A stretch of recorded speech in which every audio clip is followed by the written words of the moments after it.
జనవరి 13 పోయిటూర్పు నగర పునీత హిల్లరీ గారి పండుగ. పునీత హిల్లరీ గారు తొలుత క్రైస్తవ విశ్వాసం తెలియనివారు. అనేక శాస్త్రాలు అధ్యయనం చేసినప్పటికీ జీవిత గమ్యం అర్థం కాలేదు. శాస్త్రాల వెతుకుబాటలో తప్పిపోయిన హృదయానికి సువార్త వెలుగే దారి చూపింది. సువార్త గ్రంథ పఠనంతో యేసు క్రీస్తే శాశ్వత జీవానికి మార్గమని గ్రహించి బప్తిస్మం స్వీకరించి క్రైస్తవ విశ్వాసాన్ని బలంగా ప్రకటించారు. యేసు త్రిత్వముల భాగం కాదని బోధించిన అరియూసు దుర్బోధనను ధైర్యంగా ఎదుర్కొన్నారు. వీరు పోయిటూర్స్ పీఠంకు పీఠాధిపతిగా ఎన్నికై పాలించారు.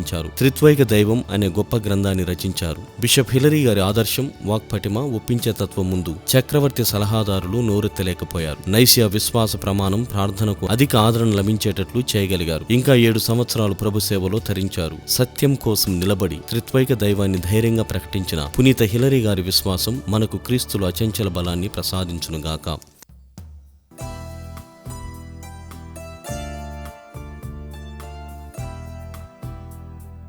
పునీత హిల్లరీ గారు